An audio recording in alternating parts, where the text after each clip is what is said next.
What's up, everybody? Welcome to Theology in the Dirt. At Theology in the Dirt, we're making it our effort, our aim to put our theology to practice in the public square of our homes, our church, and our world. And that's what we're trying to do. And so we hope you'll check out the new website, theologyindirt.com. It is incredible, very good. The master web designer, Chris Hayes, put it together. It's really, really good. And so there's a place for you to look on there and find sermon notes, blog posts, links to the podcast, merch store, which all the cool stuff is available on there. You can also get on there and contact us and send us questions that you have, all at theologyinthedirt.com. And now it's time to shake and bake. Shake and bake. Shake and bake! Shake and then bake! Shake and bake! Shake and bake. It's shake and bake time. Shake and bake, buddy! Shake it before you bake it! Man, Chris Hayes with the launch of the new website. Yeah. I'm Mitch Jolly, by the way, and you are? I'm Chris Hayes. I think you guys know that by now. Episode 175. You should have that down. Dude, that's incredible. No John Palmer today. Yeah, John Palmer's like somewhere. He's like Slacker. working that job or something, you know. Work. We just talked about work. He is pursuing work as God created him to do, and that's pretty stinking awesome. And sometimes work gets in the way of doing the stuff like podcasts. Yeah. And that's okay. That's good. So, man, today with the launch of the new website, we thought, why don't we come back and talk about Theology in the Dirt? 175 episodes. Why are we doing this? Are we seeking fame and fortune? Are we seeking to be the next Joe Rogan podcast or the Sean Ryan show? If so, we are failing by epic proportions. This is an epic fail, man. No, okay. So let's do this. I want to share from my heart. I don't have a ton of notes. I don't have any notes today. When I had the idea of doing this podcast, we launched back at COVID. Yeah. And the whole, that's right. 5 years ago. Man. 5 years ago. It's hard to believe that the whole thought behind the thing. And by the way, my kids hate the title Theology in the Dirt. They think it's stupid. Yes, we didn't ask them. We didn't ask them, right? And sometimes people ask, well, what is that? And why is that? And here's the origin behind the idea of Theology in the Dirt. What we were trying to do is wrestle with our theology. And Jacob wrestled with God. And God revealed himself to Jacob. And Jacob took hold of the Lord and wrestled with him all night. With the eternal Son of God, we would have to believe God manifest in the flesh, Jesus Christ. And God wounded him in this wrestling match, and God let him strive. God let Jacob strive with him to make sense of who Jacob was, who God is, and what God had called him to be and do. And he gave him a new name. He named him Israel. And he named that place Peniel. I have seen the face of God and lived. Like God wrestled with Jacob, and Jacob wrestled with God. And it's very much this condescending thing. And I think when people hear the word condescending, they hear it negatively because they hear it like speaking childlike to a person in a negative way. And condescending literally, because I'm a word guy. Right. Condescending, is a prefix that means with. And to descend, condescending means to descend and be with. So condescending is a very positive word. Now, just because we use it culturally negatively doesn't mean the word is negative. We just use it poorly because we're bad with our language and we're bad with understanding words, and we're just cultural creatures. And so we use words that get thrown around and we let culture define them rather than letting the words' origins. And by the way, words are rooted in the nature and character of God because God speaks. And so it matters what words mean. So we need to use them correctly. Condescend means to come and be with. God condescended, and he came to be with Jacob, to show Jacob who he is. That is, God showed Jacob who God is, and God showed Jacob who Jacob is. The schemer turned into patriarch, and he wrestled with God, and he learned some theology from that. And so the idea of Theology in the Dirt is we get in there with God's word, and we wrestle with him, and he takes us to the ground, and he changes us in that. Yeah. And we walk away, sometimes bruised and wounded, because God is gracious. Like he gave Jacob a limp, and that limp served him well the rest of his life. And I think sometimes even we're uncomfortable with that reality that God would take us to the ground. But go look at Job.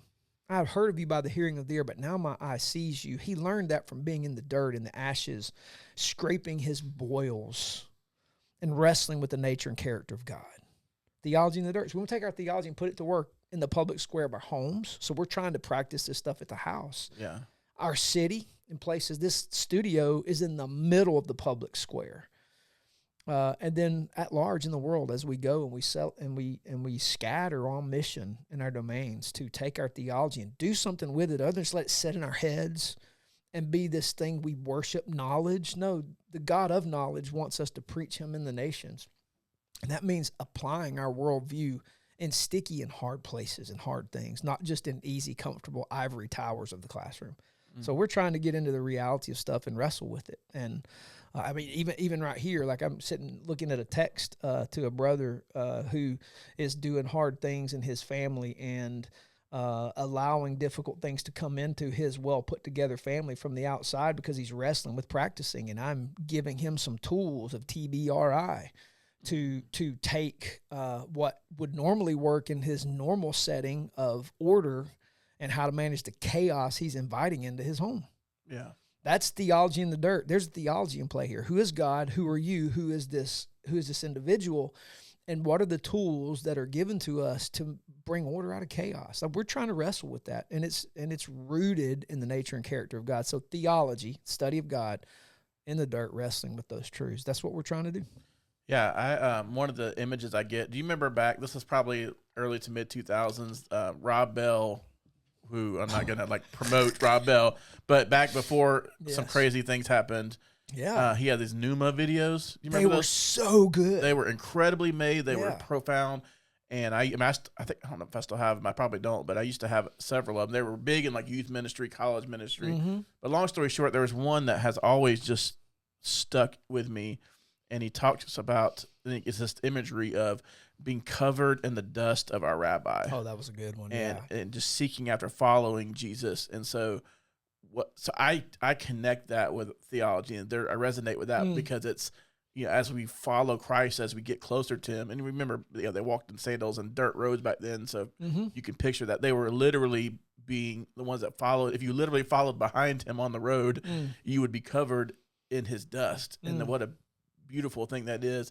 And we take that and make it into theology. So for me, it's easier to write things down. So I've got some things I wrote down about the podcast. And I think at the core, there's this conviction of that right theology is not optional. It's essential, but it belongs everywhere. Yeah. And the gospel, and you kind of hit this, the gospel is not just for the pulpit, right? It's for the public square. I mean, we're literally sent out.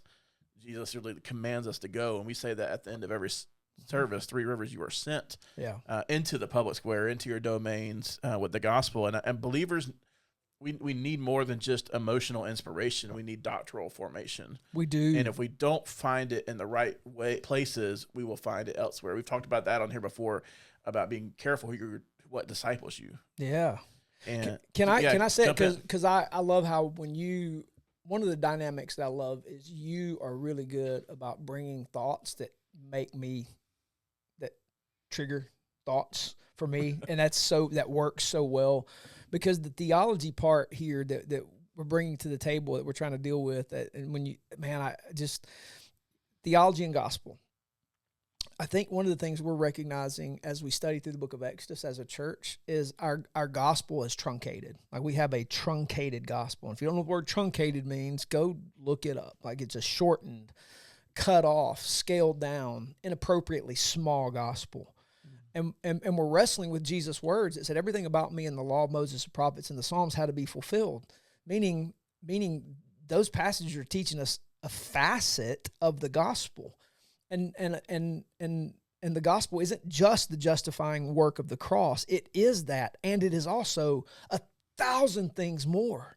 Yeah. Because the gospel is the story of the God who is eternal in nature. And one of the facets of the gospel is he is a God who makes war. And that just makes us very uncomfortable. He deals with sin, and he deals with sin violently. And we misuse Jesus' words in the New Testament, and we make false doctrines out of Jesus' words, and we want to turn him into a pacifist, and he's a God who makes war. I mean, war's not over because he is returning, and the blood on his robe is not his. He's going to crush some bad guys. That's reality, man. And that's a facet of the gospel. He's a God who makes war on sin, and it's not metaphorical war. It's not the war of prayer only. That there's the call of men gospelly to sometimes be violent against evil. Yeah. That's a facet of the gospel, and it leads us to God making war on our behalf to save us. And so here's my point in that. There's a theology to be gained, and that theology has a practice. We got to wrestle with it, because the facets of the gospel, they reveal our truncated gospel, a shortened gospel, an incomplete gospel, in fact, a gospel that's divorced from the meta-narrative. And we've got to wrestle with that, because we're in the South, and the South is moralistic therapeutic deism with a Christian T-shirt on, and we're confronting that. Man, that's a good word. It's been a lot of fun. Got a couple questions for you. I'm going to kind of surprise you with, throw at you a little bit later, because I think this is the right topic to throw those in at. But I think we'd agree churches thrive when members, when they think biblically and they live faithfully in real life. And Theology in the Dirt gives us an opportunity to do that, because I think we would agree that the Sunday morning time is really for preaching the Word of God, right? Not that we don't ever do topics or talk about like certain subjects, sure, but generally speaking, I know that you believe firmly in that, not just on kind of picking random things and talking about them. And so this leverages truth from that, but also gives us these other opportunities for things to talk about through the lens of that Bible teaching and through the scriptures, also able to provide application and some just suggestions. And, it's different than preaching, but it gives us an opportunity to talk about those things from the perspective of how we live that out in our life, how we apply our theology to the things around us. We want to see the people of God equipped to parent with gospel clarity, to vote with kingdom ethics, lead businesses with integrity, engage, or we'd use the word collide with culture without compromise, suffer with hope and confidence, make disciples who make disciples. So, like I said, it's kind of started as a podcast, but I feel like it's become more than that. It's become more of this platform for equipping. Yes. And I think we are I speak for myself, reaping the benefits of that as much as our people. And it's very humbling, also encouraging to hear from people who are like, hey, I really needed to hear that this week. Or thank you for covering this topic that I've been thinking on, maybe didn't feel like asking the question. Yeah. And so it allows us to take theology seriously enough to apply it in a faithful way, while also having a little bit of fun. Yeah. And then, we're not as overly serious podcast because theology is fun. Theology is the pursuit of the knowledge of the God, the only creator God, who made all things and has revealed himself as knowable and given us his word and given us creation by which we can know him. And only one of those we can know him in salvation, and that is by his word, specifically revealed in this meta-narrative of the good news. But we can also know enough about him to hold us accountable in the study of creation, according to Romans 1. So we learn things about God in the study of creation. And so I say that to say that is fun. Like that curiosity bent, like you get the full-blown version of a lot of us, because we sit in the office and we will chat through stuff, and there are things we will say in the office we won't say on the podcast. Yeah. You get definitely you and me get unvarnished each other, and same with John. And since he's not here, I'm not going to include him in that because he chose to be absent today. So we're just going to cut him out of the podcast.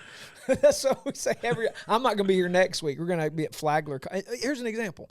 Like I get to do theology in the public square next week at a college in Florida, and talking about trauma in the spaces of faith systems.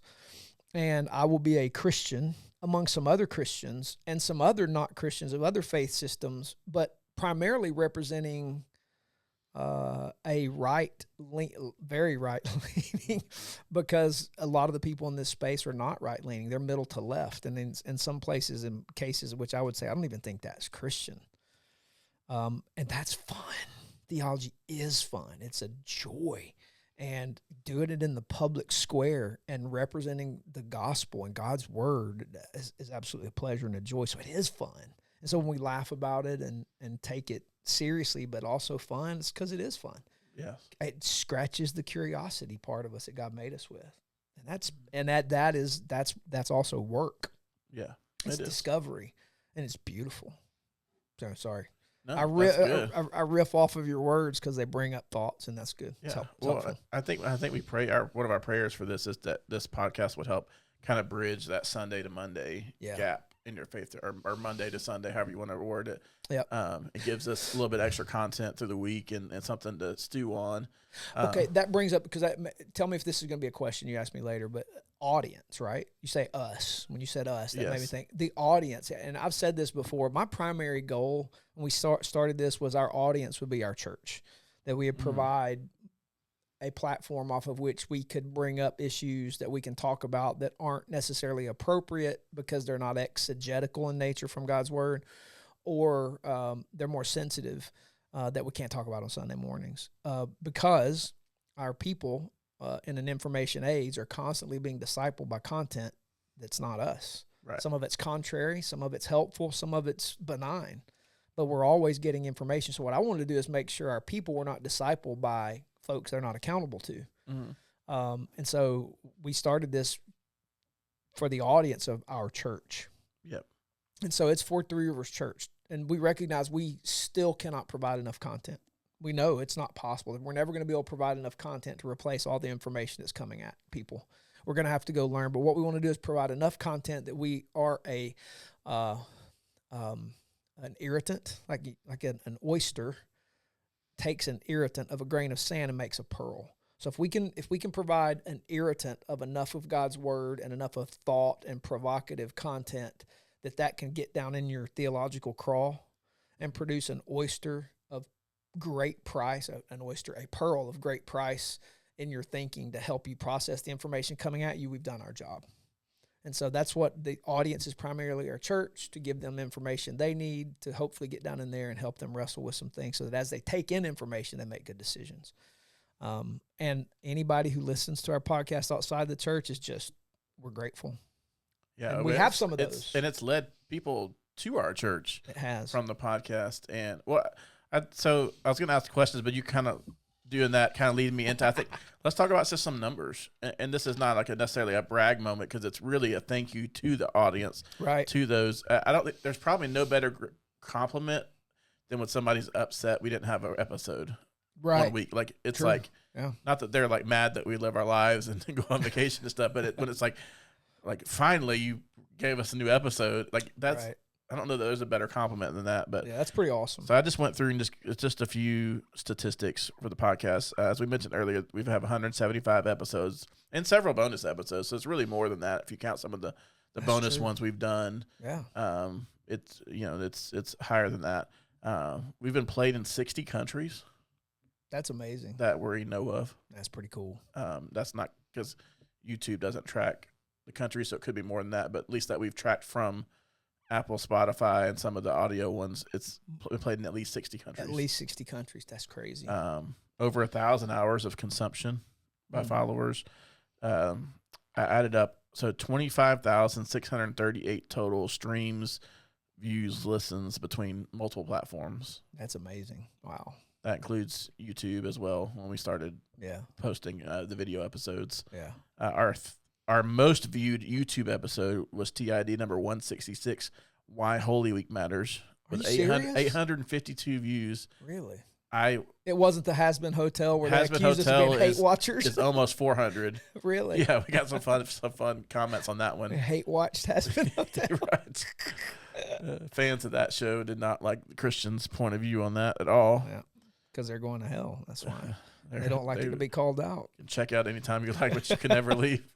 That's a different hotel. That's right. Our 3 most streamed episodes across other platforms, which is mostly Apple and Spotify, are the top highest one is TID number 29, which was Christian Nationalism, the Capital, and Misuse Symbols. That's been back in the day. Dude, good Lord, that has been. Number 2 was TID number 71, The Christian Life. And one of my favorite episodes is TID number 81, Consumer Christianity. Hey, by the way, just interject this thought. You've been producing since episode 1. Yes. But when did you start being on the podcast all the time? Which episode?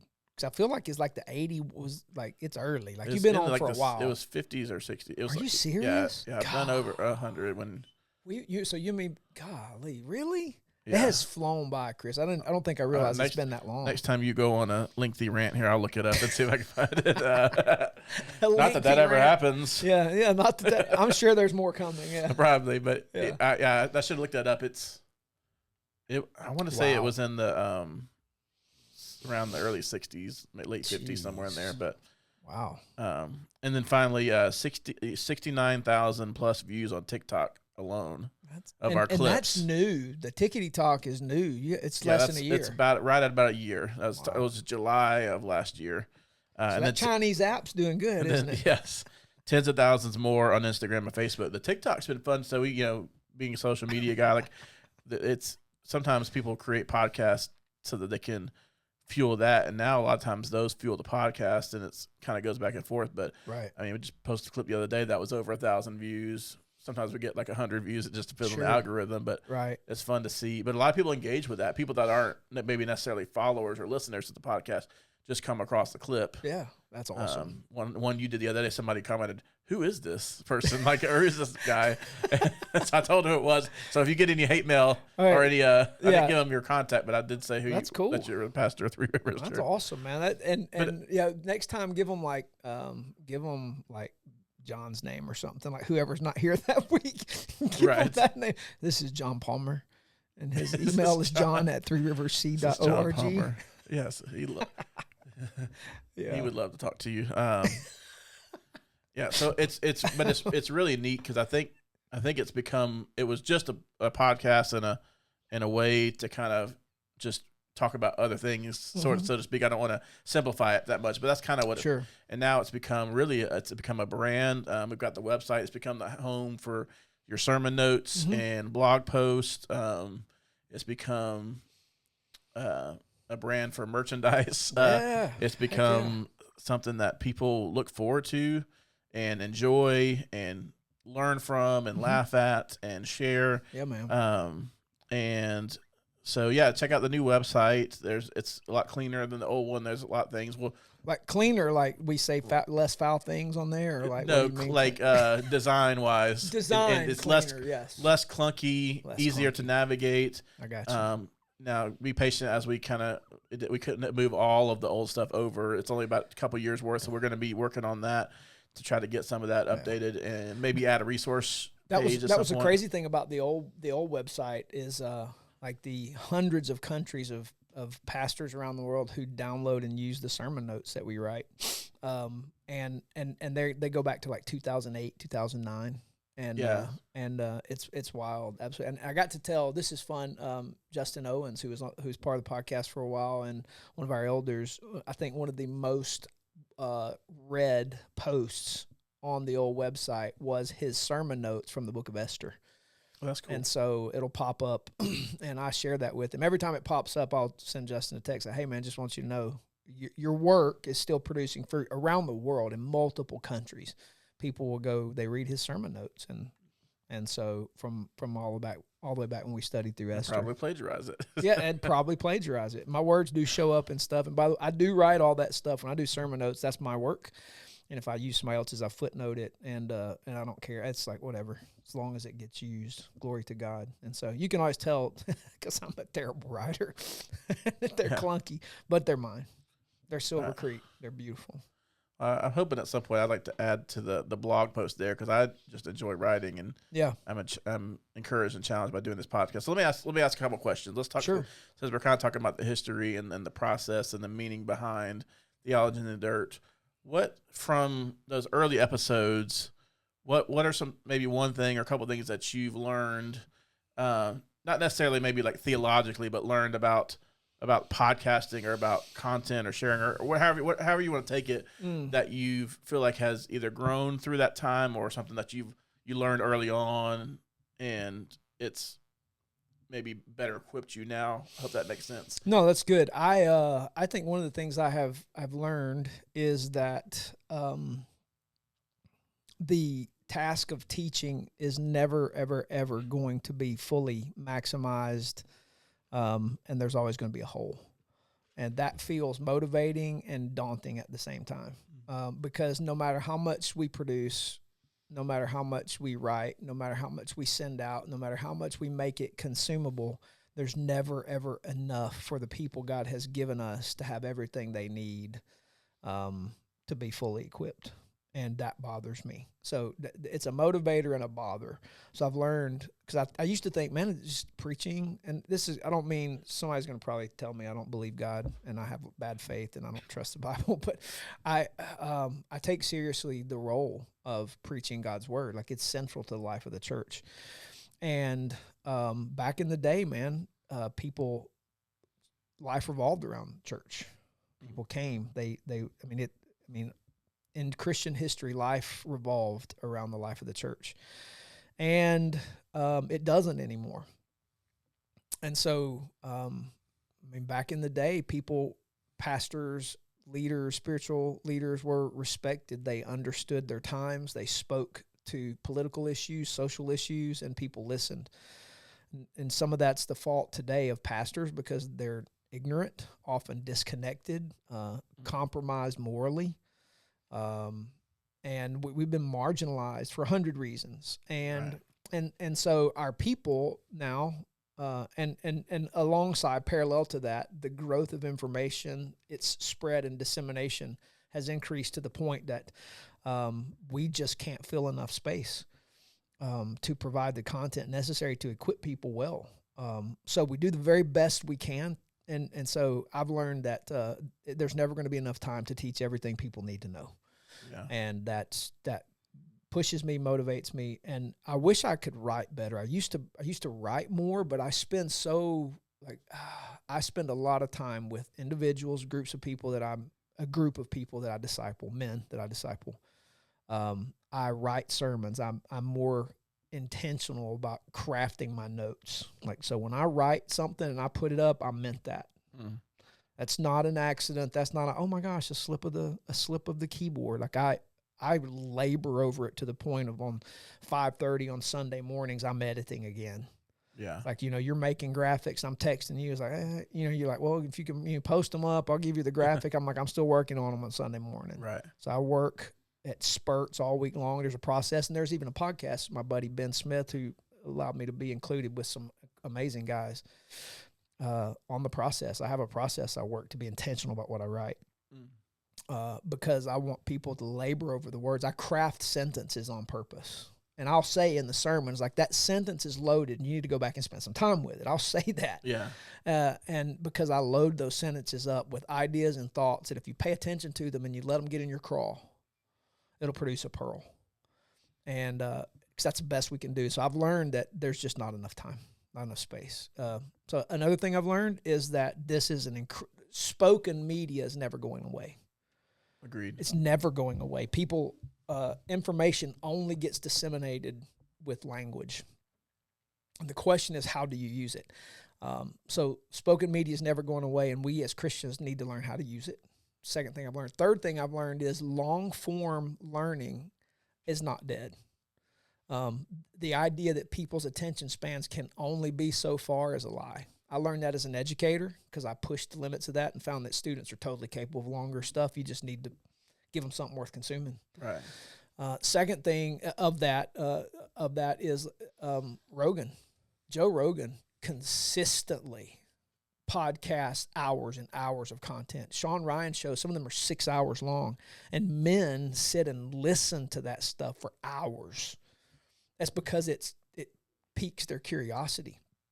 They're asking critical questions and dealing with the content. And because I listen. When I go to the Y to lift weights at lunch most days, because I don't eat lunch.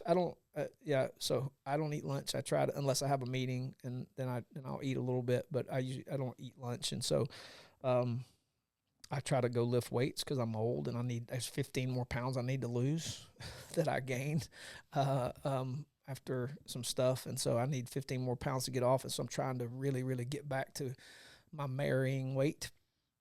So I go lift weights, and I'll listen to an hour's worth of podcasts. I'm listening. I'm consuming information. I'm curious. And so what people listen, we don't have to give them 20-minute snippets of stuff. If you write well, if you can speak halfway decently, and if you can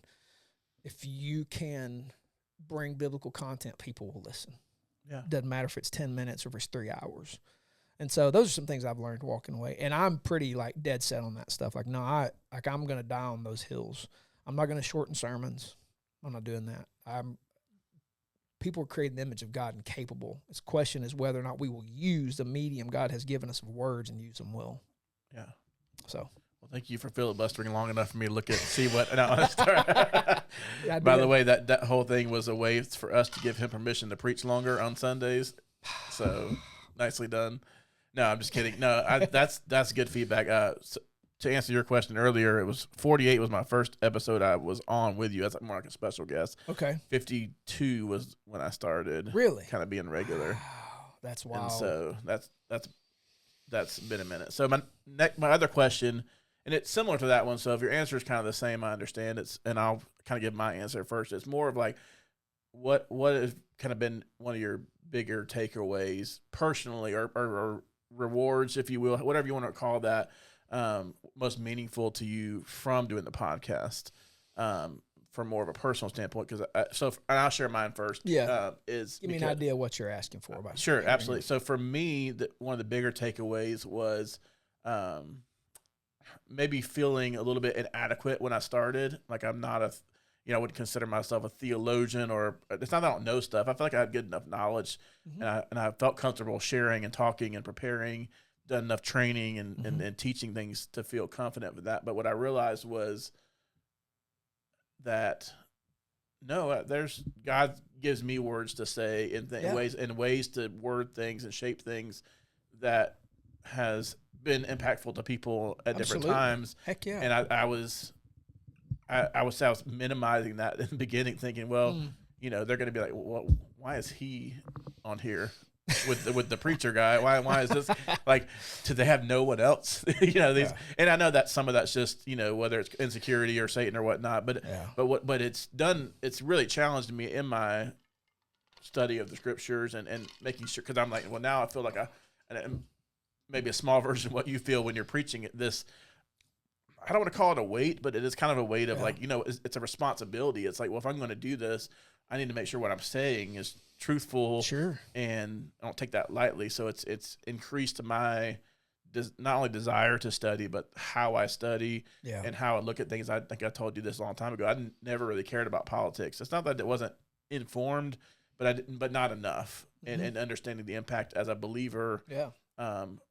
What my role is in that. So that was one example of, well, if we're going to talk about it, I need to know what we're going to talk about. Heck yeah. I need to know about the candidates and what they stand on and not from what the media tells me, but really dive into that. So a lot of that it's been a good personal challenge. Right. It's also been just unbelievably humbling and encouraging when someone comes up and it's like, hey, thank you for sharing that. Like, I really like the way you worded that. And it, not that yours or John's wasn't important, but it shows. I think that's where it makes us work is we all kind of see things a little bit differently. Yeah. Even if when we agree on things, we have different ways of maybe shaping that and communicating that, and hopefully that's helping broaden that for the listeners and the viewers. Yeah.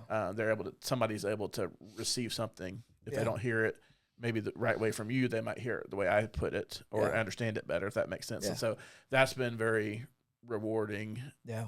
As on top of it, it's just being fun. Yeah. It's just fun to hang out and talk about things that matter. It is fun. It is fun. Can I like spill the beans on something you're doing? Because you're talking about like kind of being self-conscious about not knowing stuff. But I think one of the things you undersell yourself on is you do know a lot and you're passionate about some stuff and you are a good writer. So you have a book.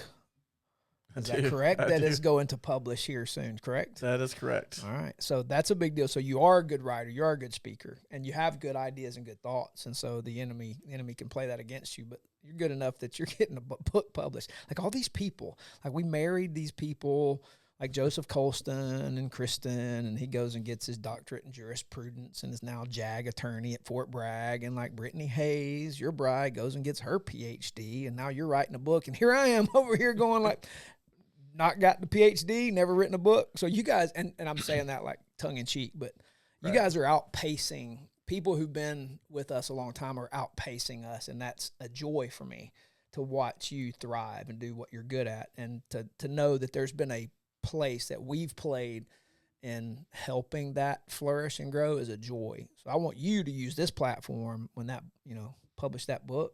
Let's get that bad boy on the merch store and put a link to the publisher. And so, well done, man. Yeah. That's thinking awesome. You do have a lot to contribute, and I think that'll be something, the content of your book, we can talk about when it comes out.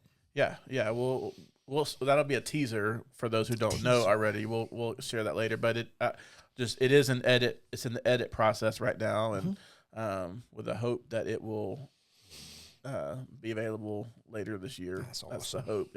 If not, certainly by the spring. That's awesome. So that'll be fun. Well, yeah. Speaking of that, well, I don't know if you give you a chance to answer the question or not. You kind of answered it earlier, so it's okay if you don't. A little bit. I would say it's an outlet. One of the things it's done for me is an outlet for my curiosity. I'm a super curious person. I know a lot about a lot of things because I'm curious. Not I'm touting my knowledge. I'm just curious. Like as a kid, I like to be outside. I like climbing stuff. I blow stuff up. Yeah, I was an expert demolition guy at the age of 6. There's not much gasoline and plastic won't do. And Gen X, latchkey kids, man, we just had to entertain ourselves, right? And so I'm curious. I'm an innately curious person. And so I like studying and learning about a lot of things. And so I love using social media to learn. I love using interwebs to learn. I like reading books. I like listening to podcasts, and so I'm super curious, and this has given me an outlet to express that curiosity, because I think curiosity is one of the things that helps us grow theologically. It is the glory of God to conceal a matter. It is the glory of kings to search it out. And I think one of the ways we exercise our image bearing is to be curious. Not everybody's going to be equally curious, but everybody's got some sense of curiosity. We want to know stuff.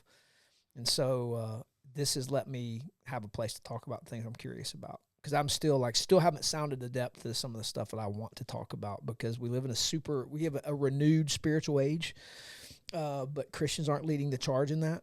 Yeah. And we need to get out in front of that and talk about the supernatural realities that are out there in front of us. And I've talked about it at church for a while. The ghost hunting shows have been on now for 20 years.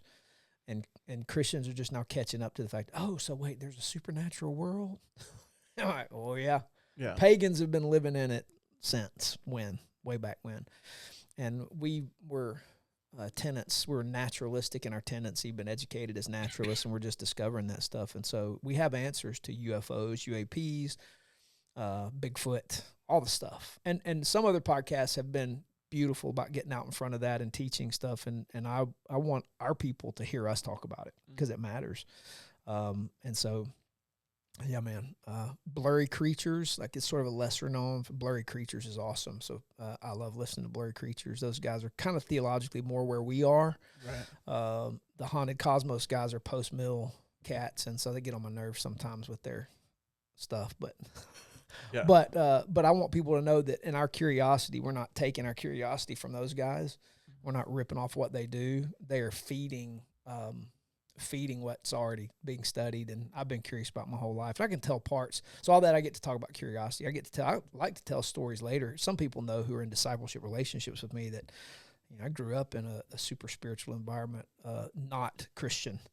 I've been exposed to the occult and dark side of things for a long time, and so I grew up knowing that we are more than stuff, and so. That has spurred a lot of my curiosity, that either God is the God of the Bible and he is the creator God and rules that world, or he's not. But it's full of enemies. The unseen realm is real. So anyway, this allows me to talk about those things. 'Cause I can't walk up on Sunday mornings like, hey, all get out your Bibles. We're going to talk about Bigfoot today. And why Bigfoot isn't just a biological bipedal creature. But you can wear your Bigfoot shirt. I can wear my Bigfoot shirt on but Sunday. You can get on Theology in the Dirt merch site. You can. Your Nephilim shirt with a Bigfoot underneath it. We have both the introverted and extroverted options. So there you go. Get on there and get it. And by the way, when you buy something from there or donate, it goes back into our church's budget. And so that's it's just one of the ways we can kind of fuel the work we do around the world here in this building and in our city. Yeah. Yeah. And kind of, so the whole website, this whole Theology in the Dirt brand, if you will, I know that's probably not the best word, but it's more than a podcast now. We built this to be a hub of theological equipping, for whether you're a member of Three Rivers, whether you're a house church leader in Uganda, a seminary student in Texas, or an accountant in Seattle, or a teacher in North Carolina, wherever you are. we want to help equip you for that. So kind of as we get close to ending here, let's talk a little bit about maybe what the future of Theology in the Dirt is. So maybe some things we kind of know about, and then if you're just dreaming big, if you have any just thoughts of like what you would love to see happen. I know we've talked about maybe having a few more guests on here and there in the future of the podcast. For those of you who like written word, we may or may not be doing a little book from some of our episodes at some point, and kind of piecing some of our top episodes together into maybe a volume 1 and maybe follow that for the volume 2. Who knows? Yeah, absolutely. That's huge. Obviously, we want to continue with some more great episodes and some dynamic series, but and I would say that one thing we'll probably add that we've added to our church website, so you can go to threeriversc.org and look on the resource tab there. We've added some book resources, and at some point we'll add that to our Theology in the Dirt site as well. We talk about a lot of podcasts and books and things, and we'll try to house those in there and on that website as well for you. But any thoughts on just the future? Like any big dreams or just ideas you have, or things that you might want to either share or tease, if you will? I've played with the idea of taking content that I have written and things we've talked about on the podcast, as you said, and getting it in print format, because some people do prefer to read, and that is a skill that needs to be recaptured. Reading is, I don't know if you guys remember, Reading is Fundamental. It was LeVar Burton, Reading Rainbow. Yes, man, reading is fundamental, and so Riff, show rocked. It was incredible, and so I want some of these things to be available, not just digitally, because it actually neurologically matters to open a book and touch the paper with your fingers and turn the page and smell the smell and read the words. That's actually good for emotional mental health. That's neurologically proved. It's not even debatable, and so digital reading is not best for the human brain, and so I would love to get some of our content in book form, and so that's something I would like to see happen. I would like to see us get this is just content wise, do some more supernatural episodes where we talk about our world.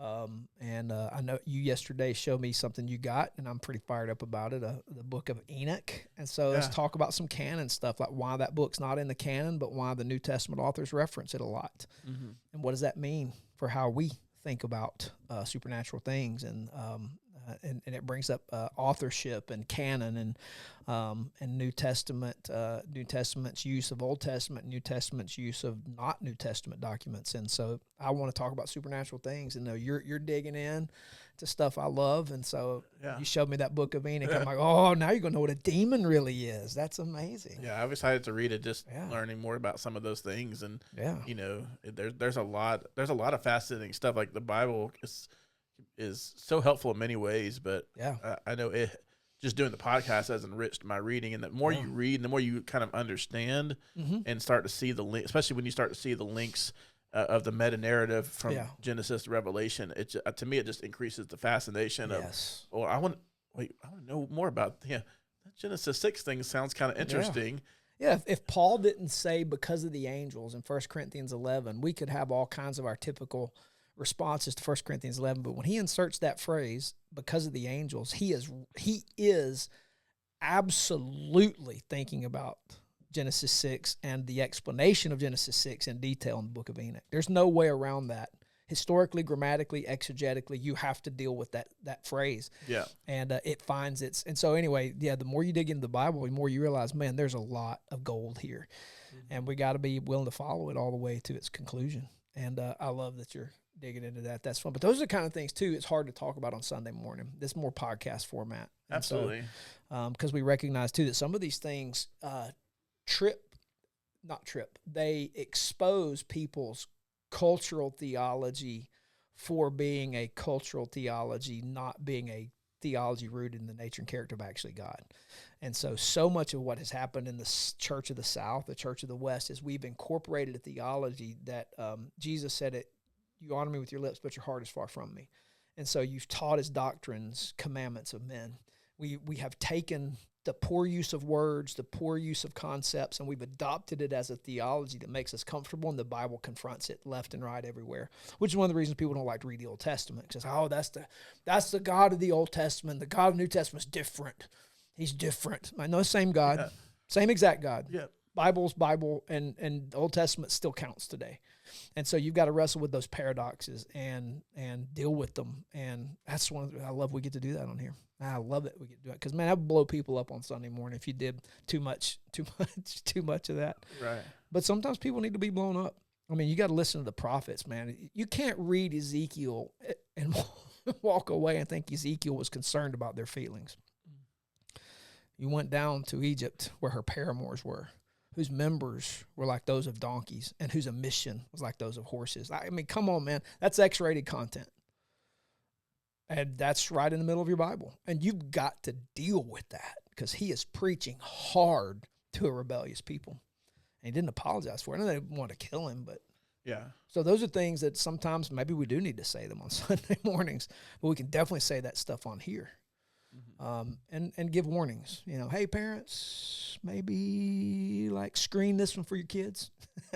And we've done that before. We have a few of those, and we'll have some more, I'm sure. But we can pull that off on here. So those are things I want us to talk about and get more explicit. I don't mean explicit like sexual content. That's what I'm talking about. But get more into the weeds of what's happening in our culture. Yeah, more in depth. Yeah, more in depth because it's there. Our people are living it, man. Mm-hmm. We got to talk about pornography, man. We've got to talk about hard stuff that's wrecking men.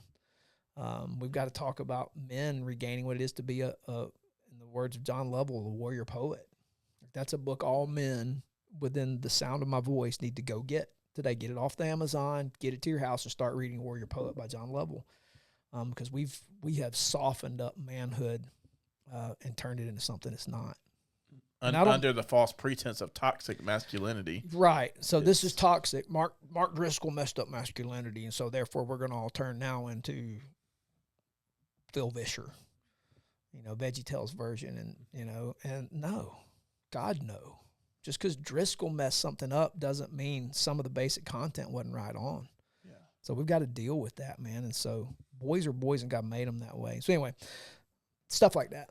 Yeah, well, and I think one of the great things that's happening is, and you would agree with this, what's so encouraging about our members is it's clear our people are reading their Bibles. Yeah. Because they're engaging in the sermons because they're asking good questions. Yeah, man. And these questions sometimes are being asked and discussed in small groups. Right. And so if that happens, tell us that question and we can cover it here. Heck yeah. Because sometimes the sermons are driving the podcast, and sometimes the podcast helps, maybe go into something deeper that you don't have time on a Sunday morning to go into. We got a great one yesterday, and so we're gonna, when John's back, we'll talk about it on in God's calling of work for us. How do we father well and parent well, and that we're gonna have to deal with how to father, how to parent, and how to do it in an industrialized society that creates an unsolvable conundrum, an unsolvable problem for us as families and parents. And so,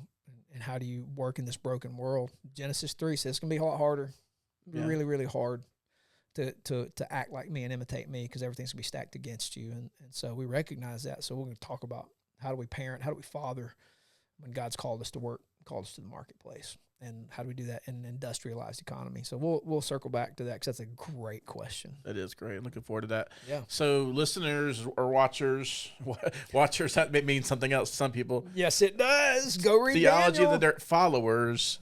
Let's call them watchers. That's because what are the people who listen to Theology in the Dirt? One, we cannot use. We If can't we use say in that. the office, we cannot say that one. It's really funny, though. It's really good, is funny. but it's inappropriate. But they could be watchers. It's double. You don't like that. What if it's the watchers on the wall? We could kind of incorporate some Nehemiah in there too. Or Yeah, you make it all biblical. I just want to make it like supernatural. Well, I was thinking more like Jon Snow on the wall. Oh, gotcha. But anyway, so you're one of those pagans who watch. I've heard about that. Oh, I see. We got a guy in our church who's attending Jon Snow. I thought that's awesome. His name is I need Jon to Snow. meet him. It's really, really cool. Yeah. I haven't seen Game of Thrones because I Does he love have a pet Jesus. wolf? Some people do watch that show. There's only one throne and one king. Hey, so back to you, followers or watchers. Here's how you can help us out. So a few ways. Number one, you can by subscribing to the podcast, rate us, review us on whatever platform you go. That helps increase our reach.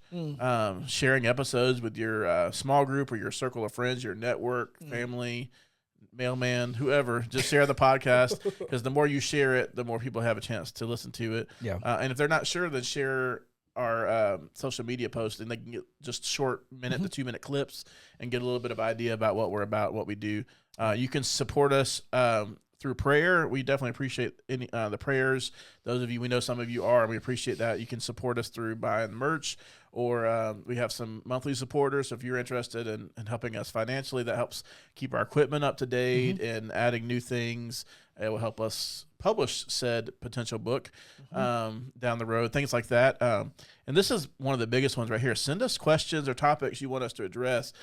Even if we don't have to mention your name on it. So if you're nervous about that, but the truth is, if you have that question, most likely other people do as well. And so that helps us not only have ideas for content, but we want to address things that you want to know about. Yeah, so if you're a follower, a listener, watcher, whatever other word, then please email us theologyinthedirt@gmail.com, or most of you have our numbers, can text us or find us, or come and talk to us. We would love to talk about things that matter to you. Yeah. And on that website, if you go, I think it's the second tab, you click on it, it's got to contact us, and you can go on there and it'll give you can fill that out. And our first question from the website, from somebody who used it, they used the website. They could text us or whatever, but they used the website, which is really cool. Website, nice job. Use the man. website, contact us there. Yeah. It comes to the email as well. But right. And then finally, we do a lot of things on social media and on YouTube. So if you could help us out by subscribing on YouTube, follow us, subscribe to us, comment and share those, the more that we can reach them. It's a nice little funnel or entryway into what we do, and hopefully that leads to some more folks just being reached. And so those are some ways you can help us out. Mitch, final words before I jump into Hayes takeaways. Any last thoughts? I would just say keep listening, keep riding with us, and check two things. Number one, I would say ask if the Holy Spirit's talking to you. Like is the Lord prompting me to something from content you get? Like is the Lord saying something to me? And the second thing I would say is I've already said it, but I want to repeat it. Stay with us. Keep digging, keep striving, and don't let your curiosity go. And let's just see where the Lord would take this in our development as a fellowship, and anything He does beyond that. Good. You got some Hayes takeaways? Let's do it. Number one, good theology is not just for classrooms or church pews. It's for your kitchen table, in your car, in line at the grocery store, at work, and more. Don't separate belief from behavior. Christ is Lord of all your life, and living out our theology is a full-time job or calling. Or work. Yeah, that's right. Number two, you are a theologian. The question is not if you do theology, but how well. Yeah. And Theology in the Dirt exists to help you do it well, while we also continue to learn and practice ourselves. Number three, real growth happens when truth meets practice. So we can't just settle for theoretical discipleship. Jesus calls us to obey, not just observe. And it doesn't come without cost, but the reward is much greater. Number four, the church is the hope of the world when it's rooted in the gospel and engaged in the world. Christ is obviously the hope of the world. The church is the way that that message gets out there. So we're not retreating from culture. We collide with it. We're pushing the kingdom forward one dirt-covered step at a time. At least that's our goal. And number five, keep pressing in. Keep reading, keep praying, keep engaging. Don't check out. Dig in. As you struggle with something, don't run from the struggle. Embrace it. Read more. Ask questions. But dig in deeper to your theology, and that will help you practice it in the public square. And our closing, for me, thank you for being part of this journey. Thank you for listening, for sharing, applying what you hear. Let's keep building a church that practices theology in the real world, from our homes to our city to the nations, all for the glory of King Jesus. Man, well said, man. Hayes takeaways. And we need like a jingle for Hayes takeaways to introduce it every week. Yeah, I got to get on that. I've been meaning to do that for a while. That's awesome. Well, hey, thanks you watching. Thanks for listening. Appreciate it. We'll see you guys next time. Don't forget to check out the website, theologyinthedirt.com. Buy some merch, man. That's awesome. We'll see you guys later. Out.